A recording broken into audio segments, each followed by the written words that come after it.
Raw reactions, raw reviews, zero spoilers, zero win. We just left the theater. We watched Rosario, limited release in the theaters. We're about to give you our take. I gotta tell you guys, I'm not super high on this one. There are some good things about it, but overall, it was kind of confusing. The story didn't make a lot of sense. There's a lot of holes in it, but there were some good special effects and a good creep factor to it. Yeah, kind of. It was kind of haunted housey looking to me, but some of it was all right. I had a little bit of tension moments, but for the most part, it was just kind of like, okay, what's going on?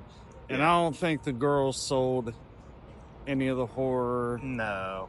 I heard that she was a good actor, maybe just good looking, but she needs some more practice. Yeah, I also didn't think it was the best performance acting. It could have definitely been better. Yep. It was a little cheesy, if you ask me. Yep. So it'd probably be hard to go out and see this to the theater anyways, but we figured we'd check it out and give the review. Yeah. But I'm Ryan Jacob. I'm Brandon Kelly. And we are at the cinema. All right, guys. So if you haven't seen the trailer of this movie, basically the story is a woman named Rosario. Her grandmother passes away. She agrees to go to her grandmother's apartment and wait with the body until the ambulance gets there because there's a really bad snowstorm outside. And what happens after that is a bunch of paranormal stuff starts happening. She finds out her aunt or her grandma is into witchcraft and stuff. But the story was a little hard to follow at times. It was very the plot was very leaky, and the script was very amateur, I think. But as far as like the pacing and stuff, it had a decent pace, but the story was just kind of hard to follow for me. It was a little weird. Yeah. Had a little bit of slow start, but it wasn't too much, 20 minutes or so. The movie at the beginning was a little bit slow. I mean, it's all kind of a one location. I mean, the most part of the movie is. Yeah, it's just kind of story goes over here, but yeah, it's just feels like it just never hits the mark that it intends to hit, you know. And there's a cool little twist at the end, I guess, but and you could see it coming. It is a very predictable movie. Yeah. You know, I could be, oh well, this is about to happen. Is it about to happen yet? Oh, yep, there it happened.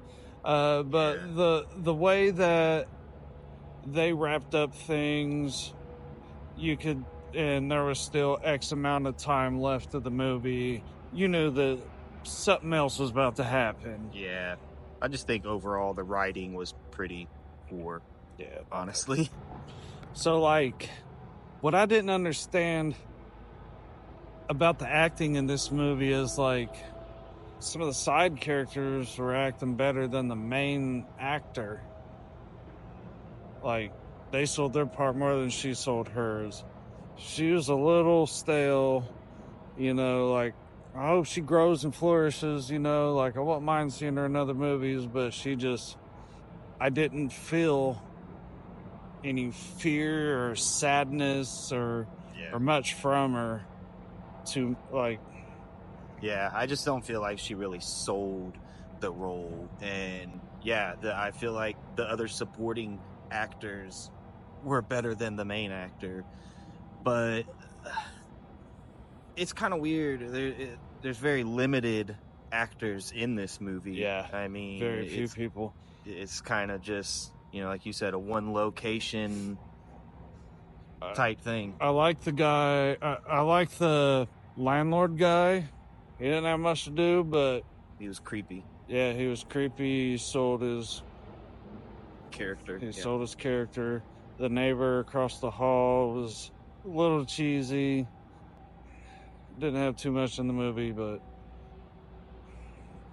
kind of overselling his disposition a little bit. Yeah. All right, so the visuals and the cinematography in this movie is probably the one great thing about this movie. I think personally they did nail some of the horror aspect in some of the visualizations and some of the cinematography. They really hit the nail on the head. Some of the grotesquerie, but yeah, other than that, like the soundtrack, there's not really much of a soundtrack. There's no like ominous music before something bad's about to happen or anything. It kind of just doesn't have an overall eerie feel to it. I mean, Yeah. there are some characters and stuff that bring that sort of aspect in, but A lot of the creepy stuff is kind of just failed jump scares a little bit. yeah. Some of it was pretty cool. There were some good shots in there. I think they did a good job with the set. It looked great. Sometimes sets you could tell that they were set up, you know. And, Yes. and this one, it seemed like, you know, that was an old lady's house, a messy old lady's house, you know. Yes. And one thing I will say, we talked about in some of our other videos, the blood recently in some of these movies just doesn't look realistic. It didn't look bad. The practical effects were actually, I mean, they used a lot of practical effects, and it turned out really well. Yeah, you know, this movie might be worth to watch a little bit just to get some of that practical effects stuff, you know, like the story's not really there, it's not that deep, doesn't draw you in too much. There was just only a couple moments where I was just like, how grotesque is this about to get? What's about to happen? But other than that, the movie didn't really suck me into it. I would say overall, I'd probably give it a small popcorn. It just, the story for me just didn't do it. It didn't keep me engaged and stuff.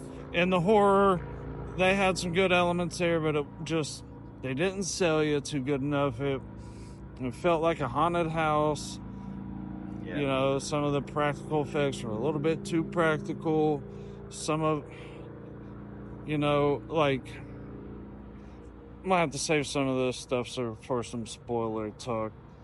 Yeah. But yeah, I think that wraps it up. So, you know, check us. We'll see. We're going to do some Clown in the Cornfield here in a few days. Yep. So make sure you check that out. Hit those buttons. Drop those comments. And we'll see you next time at the cinema.